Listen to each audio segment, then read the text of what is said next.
আমরা দেখতে যে ভারত সরকার শেখ হাসিনাকে এখানে দাবার কুটি হিসেবে এবং টুল হিসেবে ব্যবহার করছে বাংলাদেশের। তো কালকে আমরা প্রথমে যদিও শুনেছিলাম যে তিনি ব্যক্তিগতভাবে আসবেন, পরে শুনলাম অনলাইনে আসবেন, তারপরে আমরা দেখলাম যে চেহারাও দেখানো হলো না, ভয়েস ভয়েস আসলো। এখন ভয়েস কি আসলে মানে যখন কেউ পার্সোনালি অ্যাপেয়ার করছে না এবং ভিডিওতেও আসছে না, তখন তো সন্দেহ জাগেই যে আসলে কি বেঁচে আছে নাকি মারা গেছে, নাকি ওইটা এআই জেনারেটেড অডিও। তারপরেও আমার 2 বছর ধরে শেখ হাসিনা ভারতে আছেন। খুব রিসেন্টলি যখন বাংলাদেশের বর্তমান প্রধানমন্ত্রী চায়না সফর করলেন, তারপরে আমরা দেখলাম যে তিনি প্রথমবারের মতো রয়টার্সকে সাক্ষাৎকার দিলেন। এর আগে তিনি কোনো ফর্মাল সাক্ষাৎকার দিতে পারেন নাই। এবং গত যেই অভ্যন্তরীণ শৃঙ্খলা এবং গণতান্ত্রিক পরিবেশ আছে, এটাকে বিনষ্ট করার জন্য এবং স্পষ্টভাবে আপনারা জানেন যে প্রায় শঙ্কার জায়গাটা হচ্ছে তাকে জাস্ট একটা টুল হিসেবে ব্যবহার করা হচ্ছে এবং শুধুমাত্র শেখ হাসিনার বা আওয়ামী লীগের একটা ব্রিফিং হিসেবে দেখছি না। আমরা স্পষ্টতই এটাকে বাংলাদেশের সার্বভৌমত্বের প্রতি এক ধরনের হুমকি স্বরূপ দেখছি এবং এই দেশের অভ্যন্তরীণ বিষয়ে একটি দেশের বাইরের একটা শক্তির এক ধরনের হস্তক্ষেপ এবং দেশের ভিতরে এক ধরনের বিশৃঙ্খলা তৈরির গভীর ষড়যন্ত্রের অংশ হিসেবে দেখছি।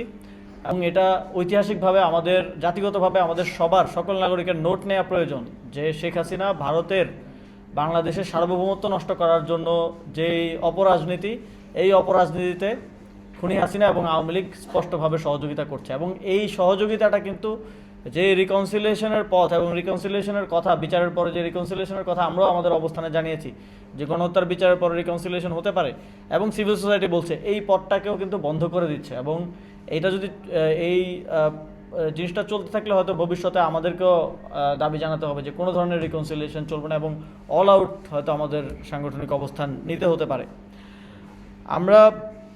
গতকালকে আমরা আরেকটা বিষয় লক্ষ্য করলাম যে বহুল আলোচিত বিষয় এবং এটা আমার সাথেও সম্পৃক্ত, যে সাকিব আল হাসান, তাকেও আমরা দেখলাম স্পষ্টভাবে তিনি সেই সম্মেলনে অংশগ্রহণ করেছেন। এবং আই থিঙ্ক এটা নিয়ে অনেক ডিবেট, অনেক কিছু ছিল। আই থিঙ্ক যে গতকালকে ঘটনার পরে অ্যাটলিস্ট একটা পর্যায়ে ডিবেটের অবসানটা হয়েছে এবং এটা আমি তখনই বুঝতে পেরেছিলাম। এরপরও আমি দেখেছি যে বিসিবির অনেক কর্তারাই তার সাথে যোগাযোগ করেছেন, তারা আশা করেছিলেন তিনি হয়তো ভালো হয়ে যাবেন। আসলে তিনি যখন কথা বলেন পার্সোনালি, তখন তিনি এইভাবেই কথা বলেন যে শেখ হাসিনা তাকে জোর করেছিল, তিনিও অসহায় ছিলেন এবং তিনি কনভিন্স করার চেষ্টা করেন এইসব মিথ্যা কথাবার্তা বলে। কিন্তু আসলে তিনি ওতপ্রোতভাবে এই গণহত্যাকারীদের সাথে জড়িত এবং সামনের দিনেও জড়িত থাকার ইন্টেনশন রাখেন, এটা ক্লিয়ারলি বোঝা গেছে। আমরা সরকারকে দেখেছি বিগত কয়েক সপ্তাহ ধরে তারা শেখ হাসিনার এই যে ব্রিফিংয়ের ঘোষণা আসার পরে এই ব্রিফিং ঠেকানোর জন্য নানা ধরনের উদ্যোগ গ্রহণ করে। তারা ভারতের সাথে বিভিন্ন কূটনৈতিক ভাবে যোগাযোগ এবং আলোচনা করে। আমরা এই ব্রিফিংয়ের ঠিক 2 থেকে 3 দিন আগে সম্ভবত পররাষ্ট্র প্রতিমন্ত্রীকে দেখলাম, তিনি ভারতের যিনি বাংলাদেশের রাষ্ট্রদূত আছেন দীনেশ ত্রিবেদী, তার সাথে সাক্ষাৎ করলেন খুব হাসি মুখে। আমরা ছবি দেখলাম এবং সাক্ষাৎকারের পরে তিনি বললেন যে তারা আশ্বস্ত করেছে যে শেখ হাসিনাকে ভারতের মাটি থেকে রাজনীতিতে অংশগ্রহণ করতে দেওয়া হবে না। কিন্তু আমরা দেখলাম যে সরকার এই সকল কূটনৈতিক তৎপরতায় এক ধরনের কূটনৈতিক ব্যর্থতার পরিচয় দিয়েছে এবং এই জায়গা থেকে আমরা মনে করছি যে সরকারের এই কূটনৈতিক ব্যর্থতার ফলেই কিন্তু দেশে এই বিশৃঙ্খল পরিস্থিতি তৈরি করার সুযোগটা খুনি হাসিনা এবং আওয়ামী লীগ এবং ভারত ঐক্যবদ্ধভাবে পাচ্ছে।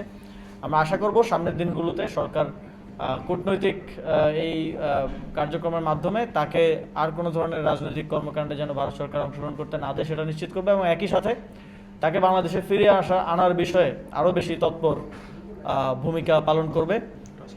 আমরা দেখেছি যে গতকালকে কিছু মিডিয়ায় শেখ হাসিনার এই কনফারেন্সকে নানাভাবে উত্থাপন করার চেষ্টা করা হয়েছে। আপনারা জানেন যে আমাদের যে প্রজ্ঞাপনের মাধ্যমে আওয়ামী লীগ এবং তার অঙ্গ সহযোগী সংগঠনকে নিষিদ্ধ করা হয়েছে, সেখানে স্পষ্টভাবে বলা আছে তাদের সকল ধরনের বক্তব্য, রাজনৈতিক কর্মসূচি আমাদের বাংলাদেশে নিবন্ধিত কোনো মিডিয়ায় প্রচার করার ক্ষেত্রে নিষেধাজ্ঞা দেওয়া হয়েছে। কিন্তু তারপরেও আমরা খুব শঙ্কার সাথে লক্ষ্য করলাম কিছু মিডিয়ায় এই বিষয়গুলো বিভিন্নভাবে প্রচার করা হয়েছে, ওপিনিয়ন আকারে বা অন্যান্য বিভিন্নভাবে প্রচার করার একটা অপচেষ্টা করা হয়েছে। এটা আমরা মনে করি যে তথ্য ও সম্প্রচার মন্ত্রণালয়ের একটা ব্যর্থতা, কারণ বাংলাদেশে পরিচালিত সকল মিডিয়াই তথ্য সম্প্রচার মন্ত্রণালয়ে নিবন্ধিত। তো এই নিবন্ধিত মিডিয়া কেন একটা আইন ভঙ্গ করলো এবং সরকার এই বিষয়ে কেন কোনো ব্যবস্থা নিচ্ছে না, এটাও আমাদের কাছে স্পষ্ট নয়। আমরা আহ্বান জানাবো যে সরকার এক্ষেত্রে আরও সোচ্চার ভূমিকা পালন করবে এবং যেই আইন অনুযায়ী আওয়ামী লীগের কার্যক্রম নিষিদ্ধ আছে সেটাকে আরও বলবৎ করবে। আমরা আশা করেছিলাম যে সরকারকে আমরা দেখেছি যে এই ঘটনার পরে একটা প্রেস রিলিজ তারা দিয়েছে এবং তারা সেখানে কূটনৈতিক ভাষায় একটু ক্ষোভ জাহির করার চেষ্টা করেছে, কিন্তু আমরা আশা করেছিলাম যে সরকার আরও কঠোর ব্যবস্থা গ্রহণ করবে এবং আমরা এখনও সময় শেষ হয়ে যায়নি। আমরা দাবি করছি যে সরকার ভারতের যিনি হাইকমিশনার বাংলাদেশে আছেন দীনেশ ত্রিবেদী, সরকার তাকে তলব করবে এবং তাকে যেন এই ঘটনার জন্য অফিসিয়ালি সতর্ক বার্তা প্রদান করা হয়, এটা আমরা সরকারের কাছে দাবি করছি। এবং আমরা আশা করছি যে বর্তমান সরকার কিন্তু জুলাই গণঅভ্যুত্থানের একটা ফসল। ওনারা বারবার বলেন যে জুলাই গণঅভ্যুত্থানের ফলে শুধুমাত্র ছাত্র নেতারাই উপকৃত হয়েছেন, কিন্তু আজকে জুলাই গণঅভ্যুত্থান না হলে আজকে বিএনপি সরকার গঠন হওয়ারও কোনো প্রেক্ষাপট রচিত হতো না, কোনো নির্বাচনও এখানে হতো না।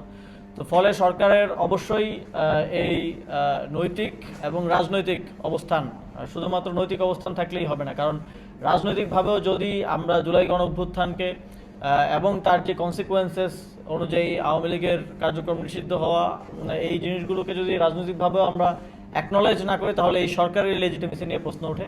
তো সেই জায়গা থেকে আমরা আশা করব যে সরকার এক্ষেত্রে সোচ্চার ভূমিকা পালন করবে এবং দেশের মধ্যে অন্যান্য যে রাজনৈতিক দলগুলো আছে এবং আদার্স স্টেক হোল্ডার আছে তাদেরকে সাথে নিয়ে এই দেশের মধ্যে বিশৃঙ্খল পরিস্থিতি সৃষ্টির যে অপচেষ্টা, এটার ক্ষেত্রে সোচ্চার ভূমিকা পালন করবে। আপনাদের কোনো প্রশ্ন থাকলে